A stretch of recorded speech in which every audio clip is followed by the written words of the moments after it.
Om Vasudeva Sutam Devam Kamsachanuramardanam Devaki Paramanandam Krishnam Vande Jagadgurum.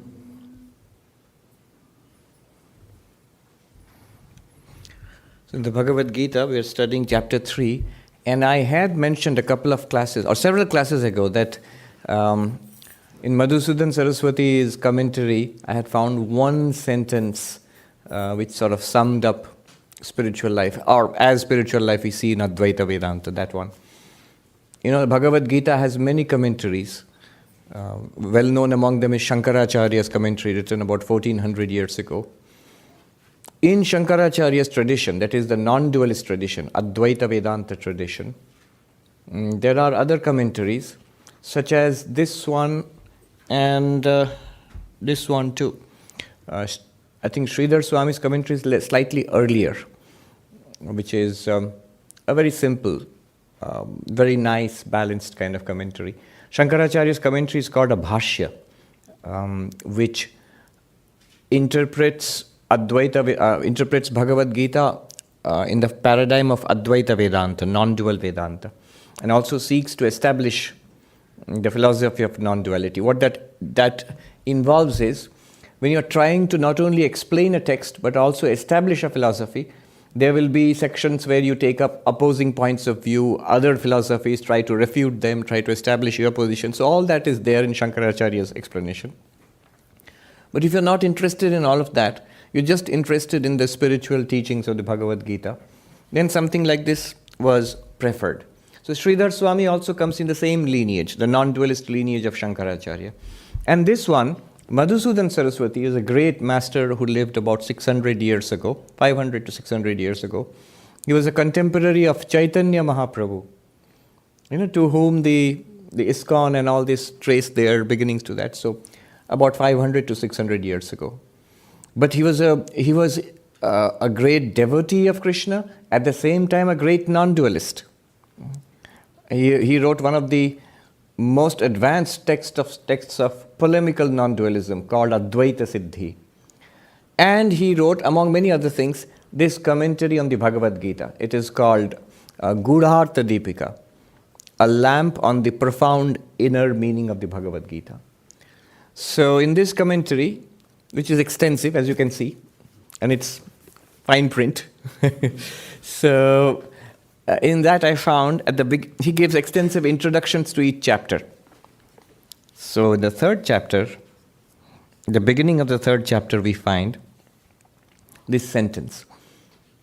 Nothing new here. I've been telling you again and again, but in one sentence it's nice to just to read it out. I'll read out the original Sanskrit and then translate for you. This is Madhusudan Saraswati's introduction to chapter 3, which we are doing now.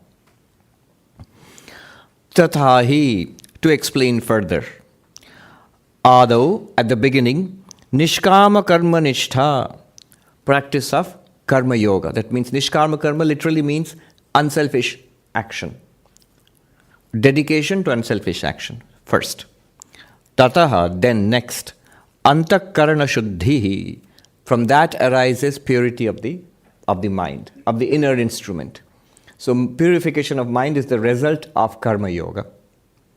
Tataha, and thereafter, shamadamadi sadhana purassaraha, thereafter development of the fourfold qualities. As the purity of mind comes, together with that comes the fourfold qualities for Advaita Vedanta. We keep hearing these, the four entry factors, Viveka, the discernment between the eternal and the non-eternal.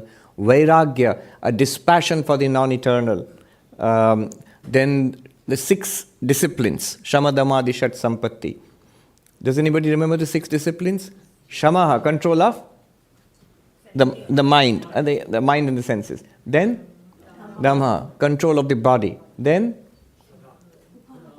Uparati, a withdrawal from too much engagement with external, sense enjoyments. Then Titiksha. Titiksha means a spiritual fortitude, toughness. That come what may, I shall persist in my spiritual quest. Then number 5, samadhana, focus. Settle down. Not once in a while. Swami, I've been following your Vedanta. Following means, last year I came to the class, and then, no. It must be consistent, systematic effort. So samadhana, and finally, shraddha, a faith that what is being taught here is good and useful. These are the 6 treasures which will support you in your spiritual journey. So 6-fold treasure, and then the 4th qualification is mumukshutvam, an intense desire to be free, which actually is the most important thing. Sri Ramakrishna says just one thing is necessary, an intense eagerness. Vyakulata, he says in Bengali, Vyakulata means a great restlessness for God. We are very restless about the world and we are very relaxed about God actually. So it is just the opposite. Be relaxed about the world, whatever happens it's God's will and it'll take care of itself. Do you whatever you have to do. But a great restlessness for God. So those 4-fold qualifications, you say, I don't have it. He says, I don't have it because the requisite purification of the mind has not been done. For that, what do you need to do? Karma-yoga. So far. Then, sarva karma sannyasaha. After that, you give up these practices which you are doing. Karma-yoga, ritualistic practices. Remember, this is the sequential method. As you develop, you go on to higher practices. What do you replace it with?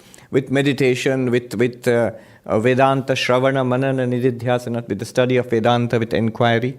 So, sarva karma sannyasaha. Then, tataha, from that, Vedanta Vakya Vichara Sahita Bhagavad Bhakti Nishtha. So, what do you replace it with? If you have given up karma yoga and ritualistic puja and all of that, Bhagavad Bhakti Nishtha, a deep devotion to God, and Vedanta Vakya Vichara Sahita, along with the inquiry into Vedanta. Inquiry into Vedanta means Shravana, Manana, Nididhyasana, 3 things, remember. From that, what will happen?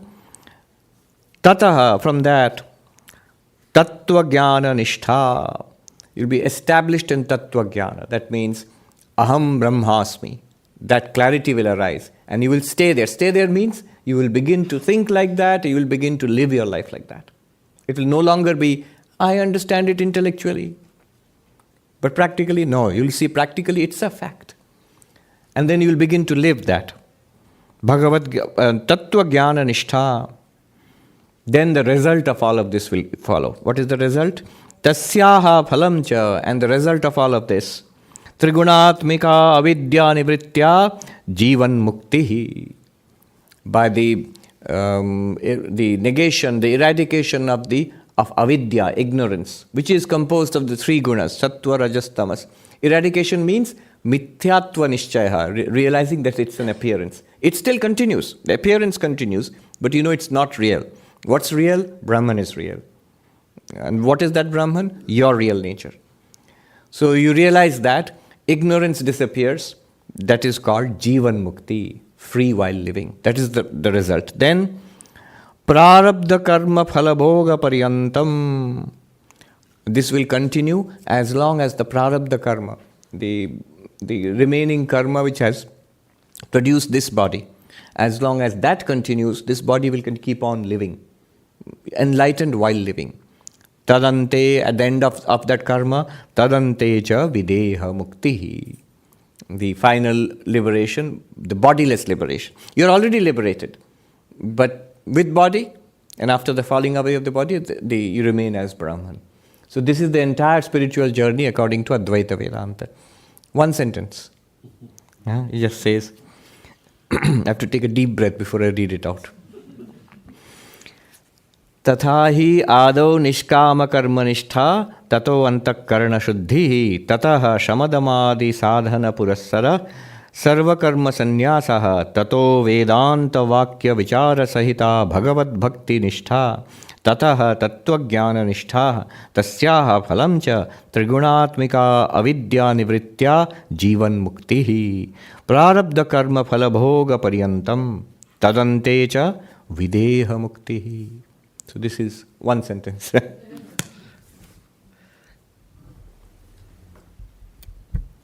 Now, we're discussing, the question was, Arjuna was asking, should I give up all the work and off I go to the mountains and spend my time meditating, and I won't do this, what is in front of me. And Sri Krishna was telling him, don't do that. You cannot give it up so easily. It will remain as long as desires are there in the mind. The desire for worldly activity also remains in the mind. If you forcefully do it, you can do it. I will not fight, I'm going off to the mountains. You can do it. If you do it forcefully, what will happen? You will sit there in meditation, apparently not doing anything. Sitting in meditation in a cave, internally thinking about the world and the sense pleasures that you are missing out on. And he says such a state is called mithyāchāra, hypocrisy. So, as opposed to the one who has forcibly given up activities, worldly activities, duties, work, and trying to restrain the mind and sits forcibly, trying to meditate internally but failing, still thinking about the world. We'll say, yeah, that might be his problem. I can do it. Well, try it. You don't have to go off to the mountain to try it. Just sit quietly for 5 minutes and try. I will think only about God and nothing else. Within 15 seconds, you will see other thoughts are crowding into your mind. So, he says, that is not an enviable state. In contrast to that, it's much better to perform action, but then do it with the teaching of karma yoga. How there's a skill of how to act in this world, how to live in this world, so it's a spiritual life. Because without that teaching, if you just live in this world, default setting, computer has default setting, becomes a worldly life, what people have already. And that is unproductive, that does not lead to spiritual development, in fact that leads to unhappiness. So how does one live in this world and yet be spiritual? How does one perform action, the duties of life, and yet convert those actions into spiritual practice? So he says that person who can do that is far better than the person who gives up all of this and sits in the cave thinking about what he is missing out on, good and bad. Arjuna, the implication is, if you run away from your duties as a prince, you will maybe sit in a mountain cave and you'll be thinking about, the palace was much better than this. It would have been nice if I had won the war and lived in the palace. That's a desire. And dvesha, the dislikes and hatreds. I should have punished those villains when I had the chance to do it. Now, that will go around in your mind, not om. Something else will go on. In contrast, verse number 7. In contrast to the hypocrite, verse number 7.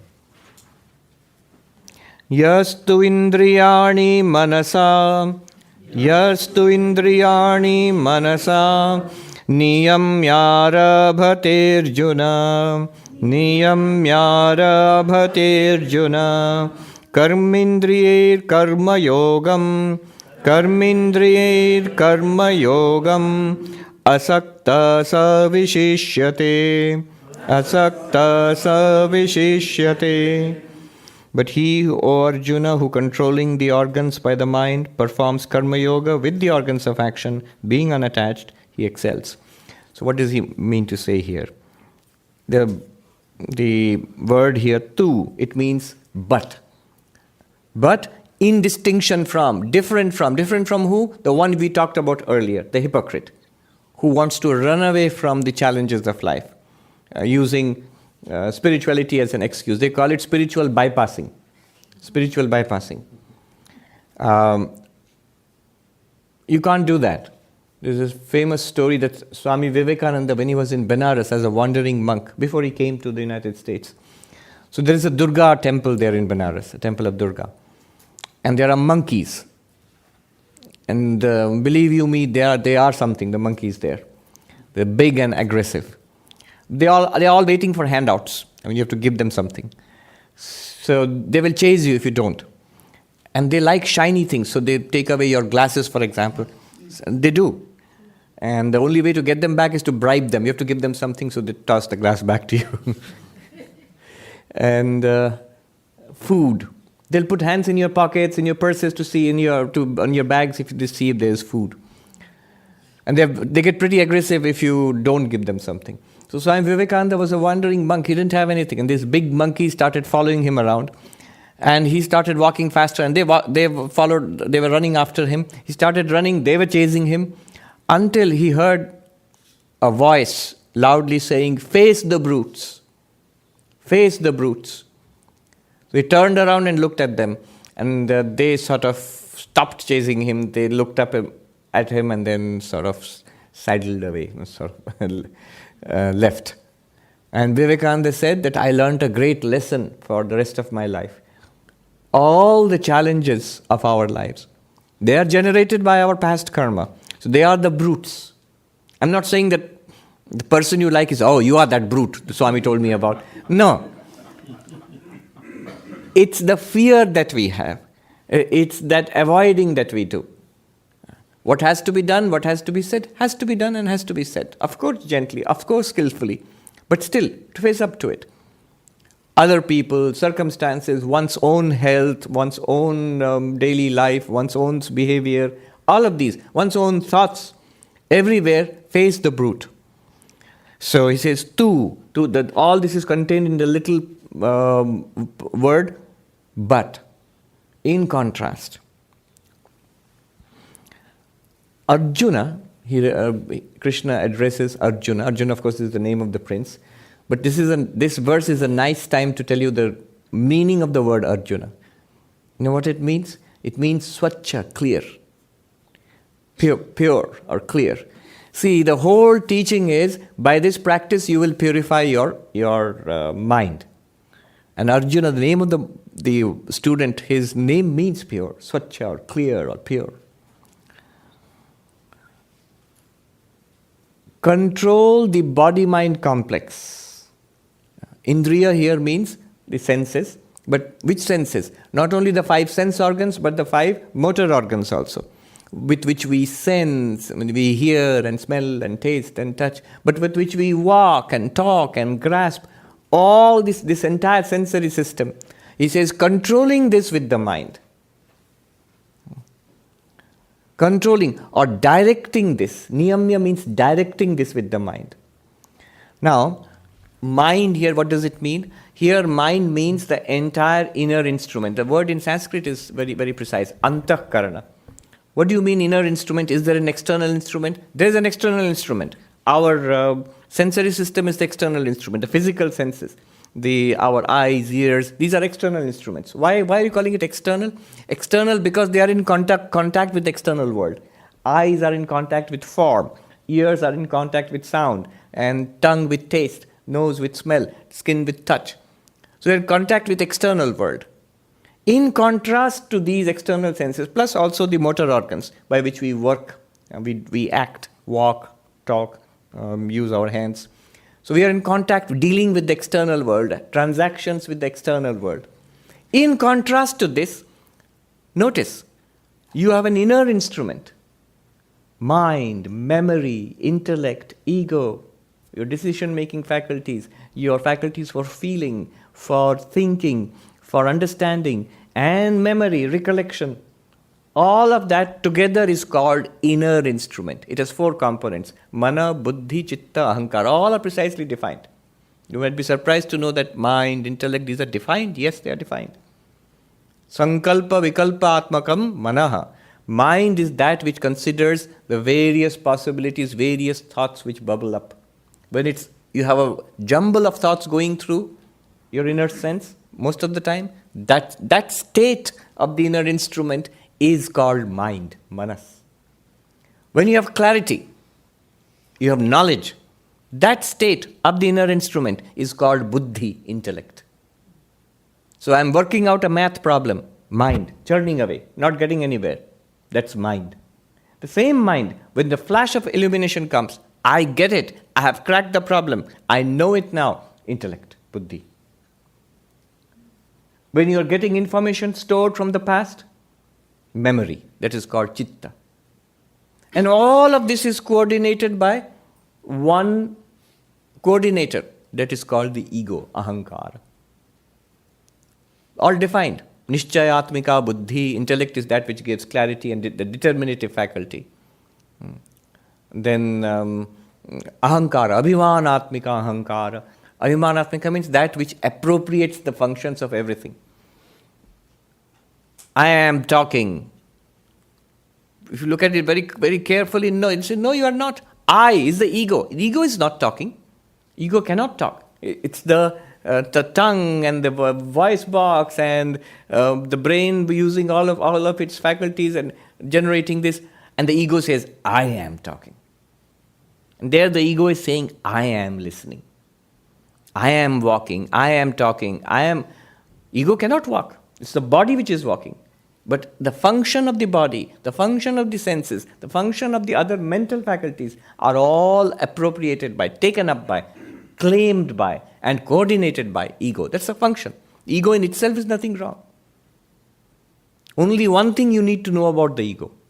Do you know what is that? All of this which I described now was just a description, nothing new, not Vedanta. You all know it. It's a description of, it's as much a description as if I say, there you are sitting in the chair. Is that Vedanta? No. It's a description of what is a fact right now. So I described the fact about you, your inner facts right now. But there's one thing that you need to know to make it spiritual. What? Ego, you are not the ego. Just as I am not this clock, clearly. I am not even the shirt which I am wearing, clearly. I am not even the body. It's an object. Why? Why not the body? And we have discussed this again and again, for many reasons. Though we think we are the body, I am not the body. I am not the senses, I am not the prana, I am not the mind, I am not the intellect, they are all objects. I am not even the I sense, the ego, ahankara. So manasā, when it says by the mind, controlled by the mind, here is the secret. The secret, the key to control is this. You must have the clarity that the entire body-mind system is not I. How will you have the clarity? Vedanta will say, just take a look. We have discussed it on many occasions. It changes. I do not change. Savikara nirvikara. It's an object. I am the subject. Drashta and drishya. Drigdrishya. It is inert. I am conscious. Chit jada. It is external. I am internal and subtle. Bahya and antara. It is composite and many. It means body-mind complex. Composite and many. I am one and individual. You are one. Ekam anekam. Like this, we can give any number of, these are not just arguments, they are pointers for you to see.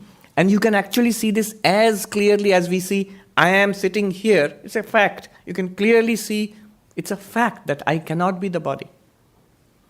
I am not the sensory system. I am not the mind either. This is the fact that you need to know. So, Swami, that's a long way away. And the realization of that, don't use words like realization, long way away. Forget that. If you have a clarity about it, if you believe it, if you see it even, that I understand what you get. Well, I get what you're saying. I understand what you're saying. That much if you do, stay with that fact. Give overwhelming importance to this fact.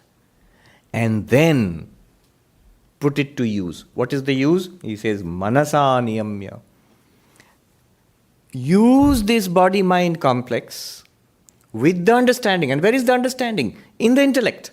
Where is the intellect? Which is in the body-mind complex. Understand that I am the unaffected witness consciousness. Here is a mechanism. Here is a machinery. Here are apps which are running on this very smartphone. Now, I will use them. I will now direct them. This is the subtlest and most powerful form of control. Why? Because this distances you from what is to be controlled. As long as you think, I am this, very difficult to control. The moment a desire pops up in the mind, I must eat that nice delicacy. Desire has come up from chitta, from past experience. Eyes have got information. There is the restaurant. And the memory kicks into action, brings up the past nice experience. And the intellect decides, I must have that.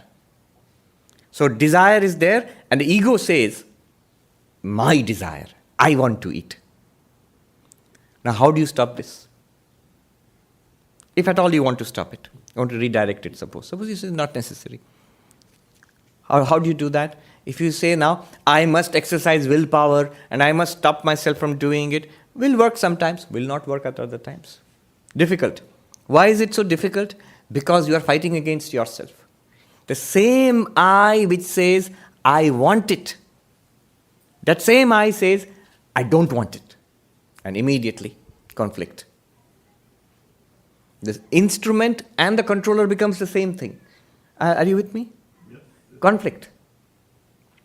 I want it, I don't want it. Both are true. You say, I want to eat it. It's a fact, honest. And I am on a diet. I really want to follow the diet. I don't want to eat it. That's also honest. Both are now pulling. Sometimes this will win, sometimes that will win. And that's how life goes on. What Krishna is telling you here is, there is a way out of this. There is a way to cut the Gordian knot. What is the way? The way is to realize this thing is a thing. Just as this is a thing, the body is also a thing. The mind where desires arise and the ego which claims those desires, that's also a thing. It's not me. If you have that clarity, from that point, you can now control it. Control it means take away the senses from that from which you want to detach it. Put the senses and the body-mind system into action where you want it. I'll watch a movie. No, this is time for me to do yoga and meditation. What? All right, here is the system. A desire for watching a movie has popped up. Clearly, I can see it all. It's not me. This system has to be redirected towards the yoga practice. All right, redirect it. The moment you get mixed up with it, it becomes difficult. So, Swami, not so easy. Not so easy, but that is the highest practice. There are lower practices. Lower practices, you don't bother with all this strict discipline, make a routine for yourself. There are many, many practices. But all of them are when you are identified with body and mind. But here is going to the core teaching, the Sankhyan teaching, that actually you are not the body-mind. So the senses, you have a question? Yes. Swamiji, but how does this work with pain? If you are feeling it, you can't say the body is feeling the pain, I am not feeling the pain. Can you use this strategy? Of course. Certainly. First of all, is pain an object or not? That clarity must come. See, first of all, clarity. The beauty of jnana is, and the difficulty of jnana is, first understand. What happens is, all this philosophy is nice, but tell me how to deal with my practical problem. My boss yelled at me. How do I deal with it? Now, there may be many strategies. I'll answer your question. Many strategies to deal with that, and I can tell you that. But the way of jnana yoga is, set it aside. You will know how to deal with it very easily. It won't be a problem for you. Listen again carefully to what I said. Once that clarity comes, you don't have to ask anybody. Boss, yelling, reaction in my mind, all of that is an appearance in me, the awareness. I was there before it, I am there during it, I'll be there after it. It's not me. Ramana Maharshi, there's a funny story. Somebody wrote an article criticizing him and sent Ramana Maharshi the first draft. And Ramana Maharshi very sincerely went through it and corrected spelling and grammar. And so a devotee said, but Maharshi is criticizing you. And Ramana Maharshi said, no, he's criticizing some fellow called Ramana. So much distance from the little person. It really doesn't touch him. So, first, this body-mind system is an object. And this is not so difficult to get. Not so difficult. Now, pain. What is pain? It's a sensation. Something happens in the body. Still, I'm talking about a physical pain. There can be emotional pain, there can be emotional trauma, but physical pain. Something happens in the body, and immediately the nervous system kicks into action and sends you a message. It hurts, right? Especially chronic pain, you're aware of it, it hurts. Now, are you aware of that hurt? Of course I am. So of course, that's how it hurts. If I'm not aware of it, how will it hurt? I'm aware of it. If I am aware of it, look at your language. I am aware of it. I am the consciousness, and it, the pain, is an object in consciousness as much as this object. Just stay with this statement. Is the pain an object? I practiced it. I don't want to say these things because people will misuse. I would pinch myself harder and harder and harder and keep the objective element clear. It's a thing. It obviously is. Long before becoming enlightened and all of that, you can see right now. It's a thing. The moment you see it as a thing, a very strange thing happens. The distress which comes with the pain, the inner turmoil, that disappears.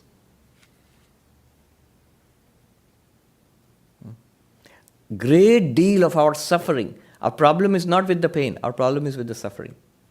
A great deal of suffering is because of our inner reaction. A doctor, a friend of mine, who worked in Karnataka, he's a Swami. Before becoming a monk, he was a doctor in the government service there. So he said that little girls there, they have time when they pierce their ears to put on earrings and stuff. Now, apparently it is painful. At the same time, they're looking forward to putting on all the nice stuff their mothers have or their elder sisters have. And so he said, I would literally see, they would come for the ear piercing to be done safely, and the girl is smiling and crying at the same time. She's crying from the pain, but she's smiling in the anticipation of all the things she's going to try out. Is it suffering or not? Yes and no. It depends upon your mental attitude to it. What Sankhya says, go beyond it. That pain is an object. The suffering is your reaction to that pain. The suffering can be controlled, can be transcended. Treat it as an object. This is an object, right? But the eyes with which you are, what is the definition of an object to begin with? Anything that you are aware of is an object.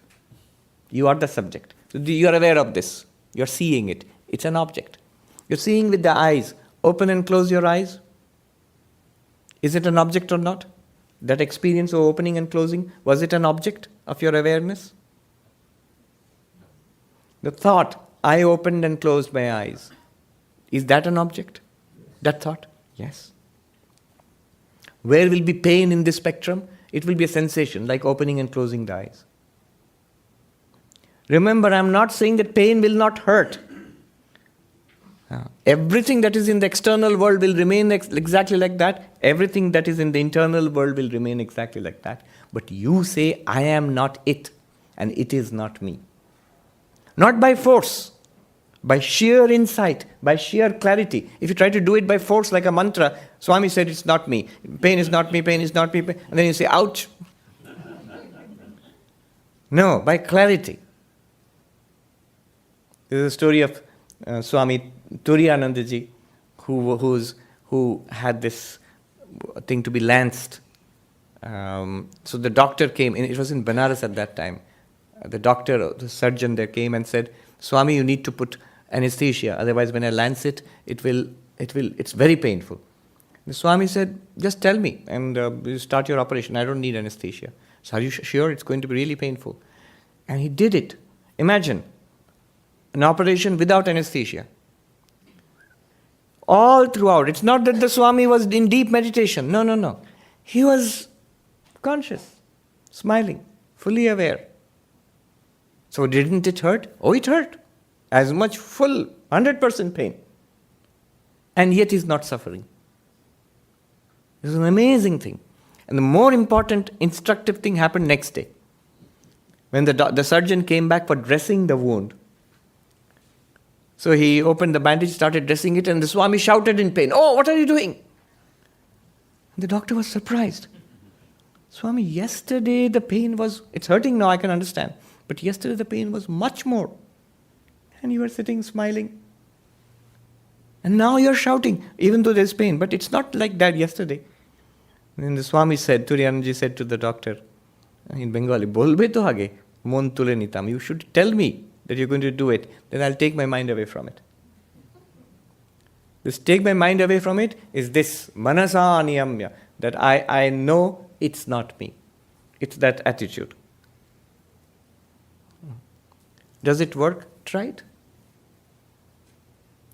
Start small, don't start ambitiously. Then next time, Mount Sinai, I don't need anesthesia. That will not work at the beginning unless you have absolute clarity about this. There's the funny story of another monk, just the opposite of this one, the dangers of all of this, who was going to undergo a small operation in his hand. And the doctor said, "I'm going to cut, but it's going to hurt, so I'll put a local anesthesia." And the Swami said, "No, I have read Vedanta. This is an object, and I am the witness consciousness. Pain is there. Pain is not in me, the witness consciousness. I am aware of the body. I'm aware of the cutting. I'm aware of the pain. None of it is me." "Are you sure, Swami?" "Yes, I've read it all." There is the catch. I have read it all. Please start operating. The moment the doctor cut, the Swami shouted, "Oh, stop, stop, stop, put anesthesia." And then the doctor said, "What happened? But you are not the body, not the mind, and not the pain." And the Swami said, and this works only in Hindi, unfortunately, "Wo sala kitab ka baat kitab mein reh gaya." All those teachings, they are in the book. I'm sorry, in English doesn't carry the punch. It sounds better in Hindi. All the teachings are they're theoretical. They're in the book. It doesn't work in practice. It's because that clarity has not been gained. It's still some kind of theory. It's not theory. Anyway, so pain is one thing. You can, at the very least, you can reduce the suffering. If you try to objectify pain, you will see you'll reduce the suffering. You can. I have seen it working. Now, using that, here the question is karma-yoga. Use that knowledge. This body-mind is a machine. Now, if your TV tells you, you want to watch a particular program, TV tells you, "No, I like that other sitcom. I'm going to watch that sitcom." You tell the TV, "You don't get a choice. You are my TV, and I'm going to play whatever sitcom I want to watch on it." Obviously, you don't give a TV a choice of program. There's a funny, some magazine, there's a story, a dog here in the United States. It seemed whenever they played National Geographic or Discovery Channel, animals and stuff, the dog loved it. And the dog wouldn't let you change the channel. The moment the owner tried to change the channel, the dog would jump in front of the TV like this and look back at the owner. So finally they had to get the dog his own iPad. And where he watches, he is addicted to National Geographic and Discovery Channel, and he's learned to swipe also like this with his paws. But no, the TV doesn't get a choice. Your mind doesn't get to have a choice. You say where you have decided. The intellect decides, this is the way I'm going to lead my life. This is my routine. This is what I'm supposed to do. This is the way I'm supposed to behave. This is the way I would like to behave. Now, if a reaction comes, a few harsh words, somebody treats me badly, and I want to hit back at that person. Now, if I am identified with the mind and I feel this burst of anger, I am angry. I'm going to shout back at the person. But if I have this clarity, it's a body-mind system. Clearly, there's a flash of anger. There's that word coming in, there's a flash of anger. The whole thing is like a TV show. No, I stop that reaction. I put in another, what is called a skillful reaction. Difficult? Yes and no, not really. If you try to do it straight away, difficult. Try to gain this clarity first. This knowledge, what we have been studying so far. Remember, this is chapter 3. Already the knowledge has been given in chapter 2. So, niyamyārabhate, he says, when the sensory system is controlled as as in contrast with the earlier guy, the hypocrite, who has forcefully shut down everything. The mind has not been controlled. It's physically not doing anything. Mentally, the mind is going wherever it wants to go. Here, you have stepped back from the body-mind system, and now you are directing the body-mind system towards the desirable path and away from the undesirable. Asaktaḥ. Asaktaḥ means detached, not attached. See, attachment to work, attachment to results, neither action is bad in itself, nor are the results of action, karma phala, nor are they bad in themselves. It is attachment to them which is bad. It is attachment to them which produces samsara. I want this because it gives me pleasure. I don't want that because it makes me unhappy. And here ethics tells me, no, that one is good for you. And this one, somebody said, like a buffet dinner where you have lots of what you want and not enough of what you need. So in that way, if you live life like that, samsara. But you know what you need. You know what is good thought, speech, action. Now you can direct your body-mind system towards that. You can do it skillfully. So there will be resistance. Why is there resistance? Why isn't it smooth? Because of previous conditioning.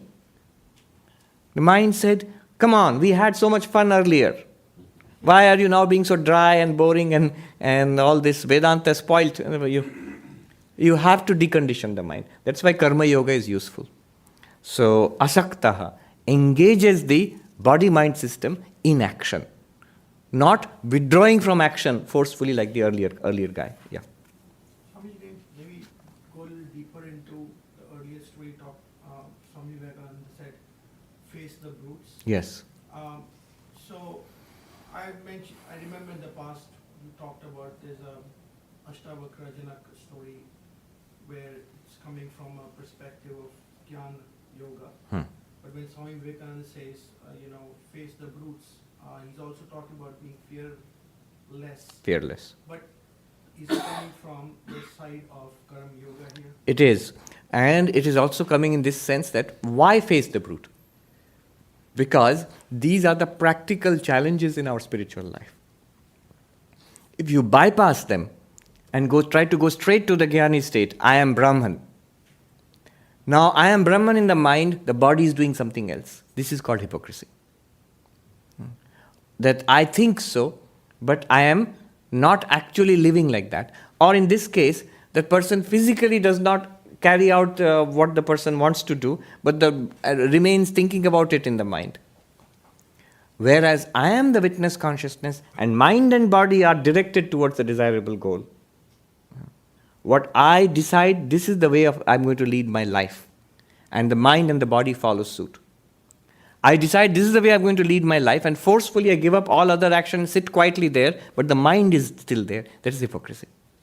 So face the brute means, this is a problem I have in my life. Let me work it out. So in Arjuna's case, it would mean doing his duty. What's in front of him. In our case means facing the brute is our life, the practical challenges of our life right now. We always tend to take an easy way out. Laziness is an easy way out. Pleasure is an easy way out. And spirituality can also be an easy way out. That's what Vivekananda is talking about, facing the brute. Yes. It is not self-evident to me that when someone is harsh, not to get angry at them. Yes, but you can, if you use anger without letting it consume you. See, the sattvic mind or spiritual mind, there may be a flash of anger and you may do what is necessary there. Entirely considering the merits of the situation and the welfare of that person. It's not good to let that person behave in that way, even for the welfare of that person. And in this case, I need to be firm, I need to be assertive and say something. But internally you are calm. This is one thing. That anger is gone the next moment you have dealt with it. And the worldly mind holds on to that anger till death.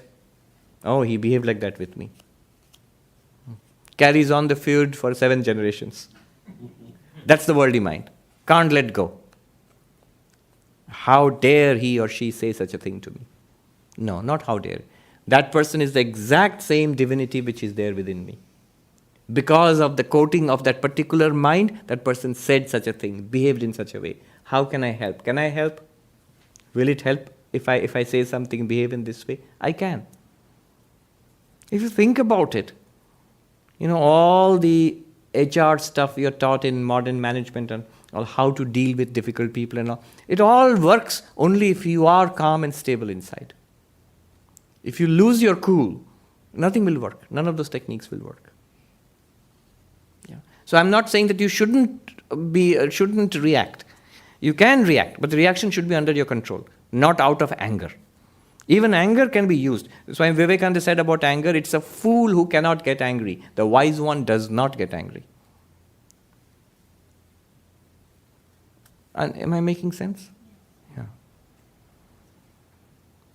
You may feign anger to a child. But that doesn't mean you are angry with the child. You actually love the child. So many Swamis, I have had some of the harshest scoldings from Swamis who seemed very angry at the moment. Next moment, they're the most loving people. There is a story of Swami Premananda, who was the manager of Belur Math at the very beginning. So this young man, who later became a monk, at that time he was not yet a monk, he was visiting. And he saw Swami Premananda, who was one of the disciples of Sri Ramakrishna, always very sweet. So when this visitor came, the Swami turned to him and spoke sweetly. And then he turned around, some other novice, brahmachari. Swami Premananda turned to him, and Premanandaji was very, very fair. So when he became angry, his face became red. So his face became red and he started harshly scolding that brahmachari. And this visitor, he says that I was standing there and watching and thinking, oh, this sadhu has anger. This monk has anger. The moment I thought that, Swami Premananda turned towards me, complete change in expression and the same sweet voice, and started speaking with me. And he says, I stood stunned. And as I stood stunned, immediately turned back to that offending brahmachari, and his face became red again and he started scolding. It's a demonstration. But how is it possible? It's possible only in this way. Manasā niyamyārabhate. With the clear understanding, this body-mind system is not me. The flash of anger there is also not my anger. Just as the physical body is an instrument, the psychic body, the subtle body is also an instrument. Asaktaḥ, detached, not attached to the work or the results of work. The work and the results of work, if you get attached to them, the work belongs to samsara, belongs to nature. I'm using the Sankhyan Prakriti Purusha divide. So the work, karma, belongs to Prakriti. The results of karma belongs to Prakriti. Use them to serve samsara, to serve the world. How? We'll see. One is by doing one's duty. To the best of your attitude, with ability, with whatever is available, whoever is there, whatever capacity you have, in that way, use your body-mind to serve. So karma and the results of karma belong to samsara. In that case, you belong to God, or you are the witness consciousness. The moment you say, I am doing that work and I want that result for myself, trapped. If you try to run away, trapped. Why is it trapped? Because I am still identifying with this body and mind. I am using this body and mind to run away. What happens is, the moment we say, I'm not interested in these things, I'm a spiritual person, I'm still very much body-minded, then the body will hijack that spirituality. What the body wants, nothing more than ease and relaxation. Yes, you are spiritual. Stop doing these worldly things. Go and sit in a meditation hall. That might be, it's not always wrong, but it might be tamasic. That's what Arjuna wanted to do, actually. Somebody had a question? Yes. When the I principle is taken away, what joy is there left in the body, or in actions, or foods, passions? There's nothing left then. You work like a machine. You just watch yourself, and it's just an emptiness. What's joy? It's such a passive. Yeah. Sad. Sad, huh? Yes. No, it's a good question. If you remember, in the second chapter of the Bhagavad Gita, at the end, Arjuna asks this question to Krishna. What are the characteristics of the enlightened person? Sthita pragyasya ka bhasha. And the first thing that Krishna tells Arjuna is, prajahati yada kaman sarvan partha manogatan. When all the desires which are accumulated in the heart, when they are transcended, that I am not it, they are not mine, I have nothing to do with them. Shankaracharya comments there. He says, in this way, if somebody tries to live in this way, there will be no satisfaction in life. Guy will go crazy. Same question. And he says, no. The second line, Krishna says, atmanyeva atmana tushta. The complete fulfillment in the Atman. That is there. You have to see and try it. First of all, that's why I understand. If you first of all try to the Swami is telling me, I like my movies and my parties and my excursions and my vacations, and Swami is taking it all away from me. It's an empty life. No, Swami is not taking it away from you. First, Swami is saying, find out what you are. Krishna is telling us, find out what you are. You realize you are not this instrument. And the conditioning of this instrument, its desire, the desires which bubble up there, which you are conditioned to think of as my desires. And in satisfying those desires, I found pleasure. And this is the only value in life. The problem with that approach is, there is no satisfaction there. So, no, there's a little satisfaction. Yes, little. After some time, gone.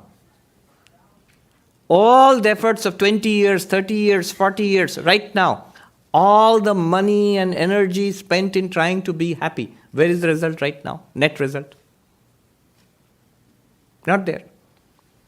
The delightful tastes of the food, the wonderful fragrances of flowers you have smelled, the wonderful music you have heard, the things that you have seen, vague memories fading away.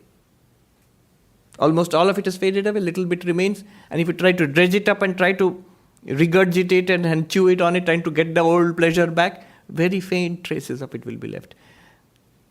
True or not? Want to spend your life for the rest of your life like that? No. Is there any lasting peace? The sense pleasure, I am this body-mind and I am going to get pleasure through the body and mind. This is what Eric Fromm put it. The pleasure, the happiness we have in a modern world is building up tension and releasing it. I see something on the advertisement. People think everybody on all the models in the advertisement, they're all smiling. If you purchase that car, I will be smiling like that also. Then I work hard, get the money, purchase the car. So for a short while smiling. Yeah. And then again, the happiness is gone. Then what to do? Let me build up the tension again. I've got X, now Y. Got Y, now Z. Build up the tension, release the tension. So that happiness is sense happiness, and that leads to unhappiness almost immediately. Whereas what he's talking about is not at all empty. There's a deep freedom in this now. Suppose you're a slave, day and night whipped by a master and made to work to satisfy the master's desires. And so deluded that I become, that I think, I get a nice whipping and I make the food for the master says, how nice. I say, oh, this is great, I'm so happy. Now when I'm released, I don't get a whipping, I don't cook the food and the master doesn't smile. What joy is there in life? No. There is joy in life. For the first time you're released from that grindstone. What is the grindstone? Who is the master here? Body and senses and mind and intellect. This whole body-mind system has become my master.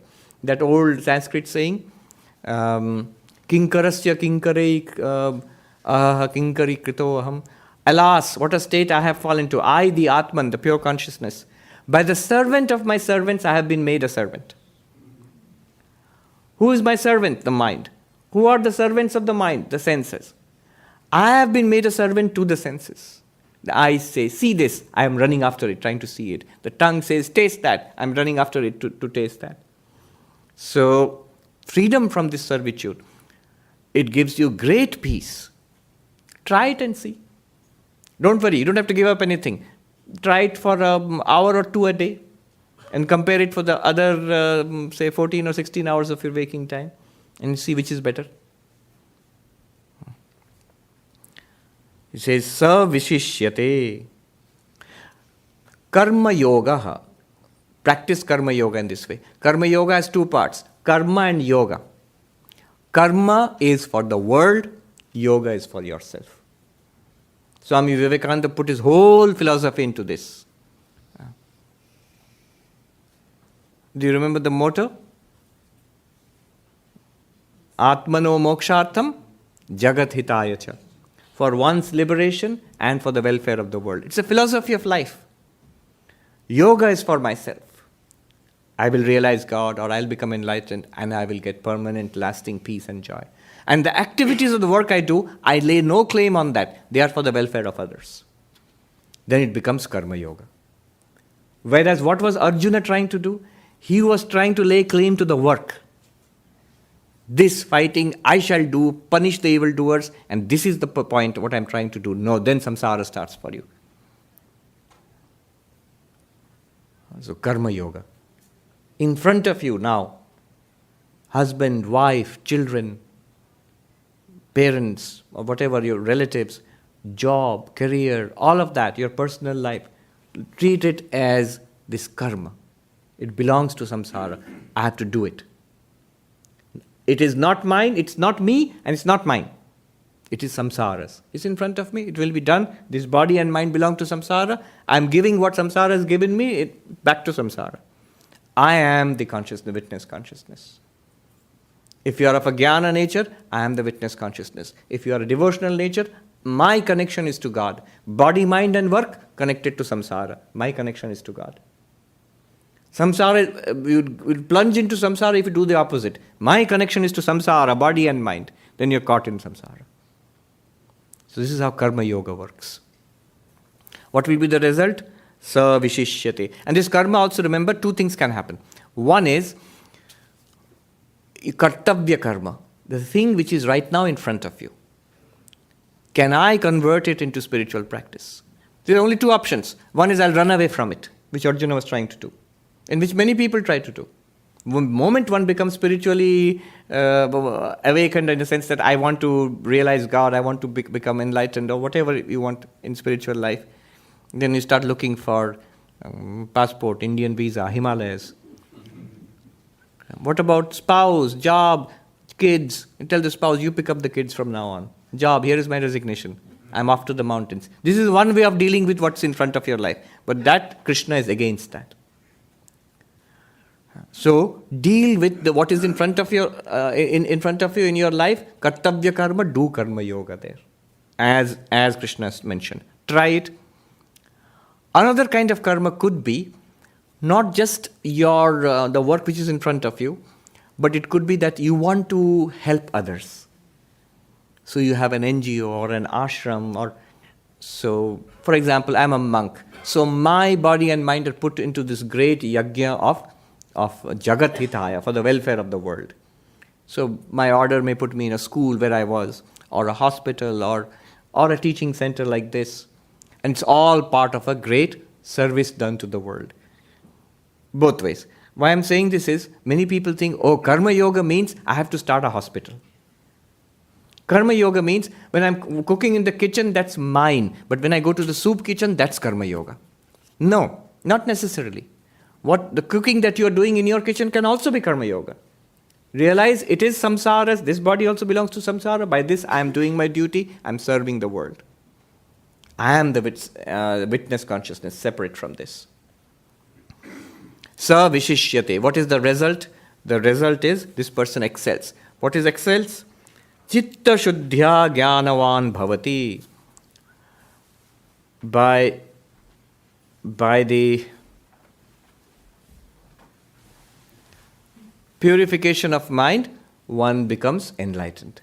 As a result of this karma yoga, one attains purification of mind and becomes qualified for Vedanta. Then 8th verse. I thought I'll do 3 verses today. Niyataṁ kuru karmatvam, niyataṁ kuru karmatvam, karma jyāyo hyakarmaṇaḥ, karma jyāyo hyakarmaṇaḥ, śharīra-yātrāpi śharīra-yātrāpi na prasiddhyed akarmaṇaḥ, na prasiddhyed akarmaṇaḥ. Here is Krishna's advice. Niyataṁ kuru karmatvam. Continue to do all the actions which face you.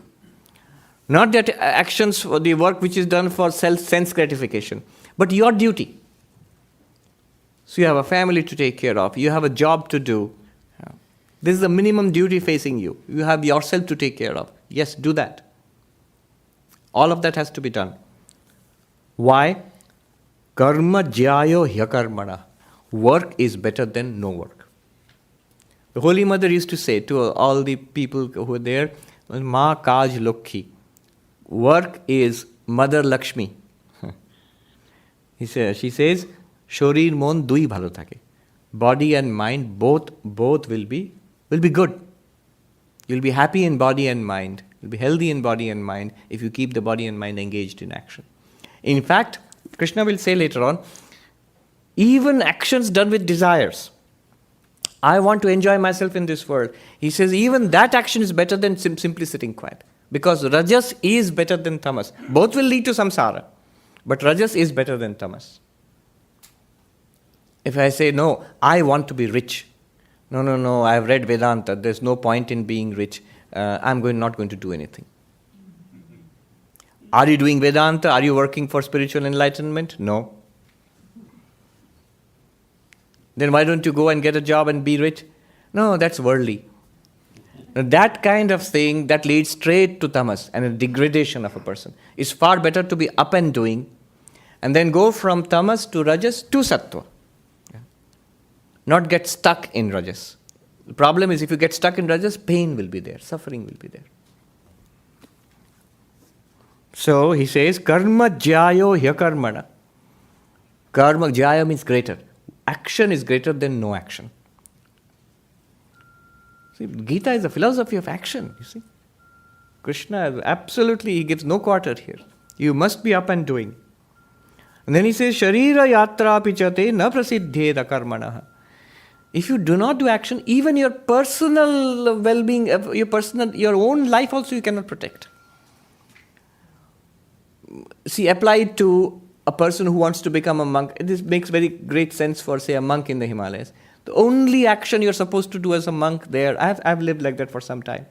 You go out once in a day, or maybe twice, you beg for your food, you take a bath in a mountain river or something, and the whole day, rest of the day you're free. You want to study, meditate, do whatever you want to. So he says that even that much is necessary to keep the body and the soul together, to live.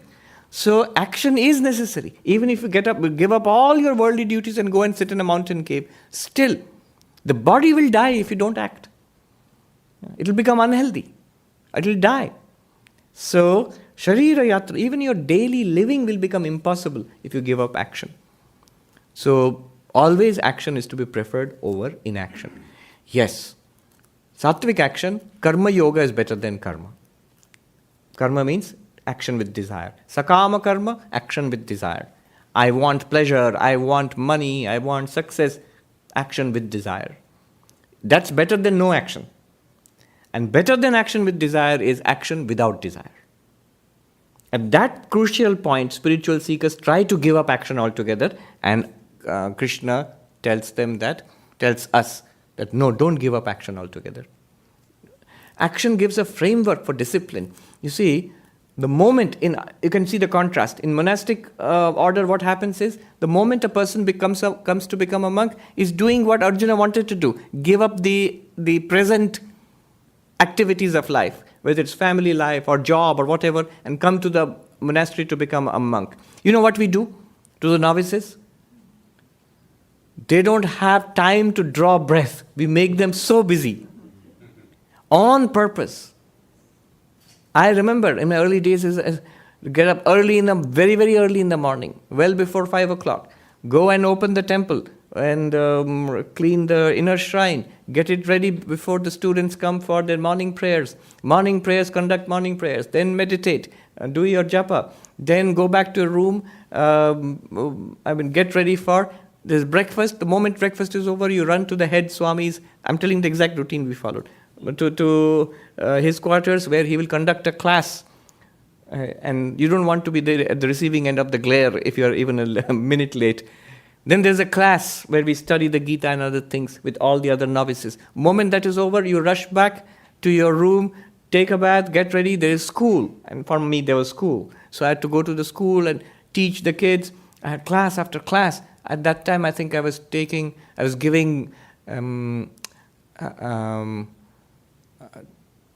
24 classes a week, 28 classes a week. It's hard work.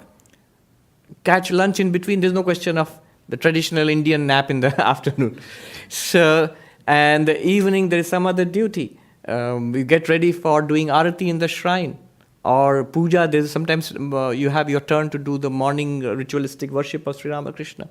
Evening arati, then there is meditation. Then you have to look after the students have had their food and so on and so forth. After that, you have to meet the Swami again. You have to have memorized verses of the Gita. You have to tell the verses to the Swami.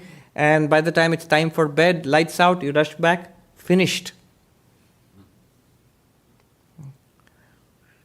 Where we train the novices, there are 26 bells in 24 hours. To the minute. Not minute, to the second.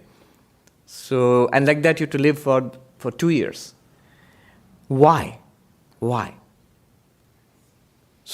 used to complain, I don't get enough time for meditation, I don't get enough time for study. On purpose. Why? Because if you're let free, all right, take time for meditation. What will happen? You'll end up going there and sleeping. Mind is not ready. We think we can. I'm going to sit like Vivekananda and be in samadhi. No, not so easy. There was one, I'll end with this story. In Banaras, when Swami Turiyanandaji was there, one of the young monks complained, there is too much work. And it was a hospital. Too much work. I want to meditate. And Swami Turiyananda said, all right, you go and stay in that room. There's a particular room given to him. Go and stay there. You don't have to do any work. You meditate, but the condition is don't come out of the room. Just stay in the room and meditate. And we'll send your food to you. A week went by. Then Swami Turiyananda asked somebody else, another monk, how is that young monk doing? Oh, Swami, he's talking to the tree outside his window. Said, all right, bring him back and put him to work in the...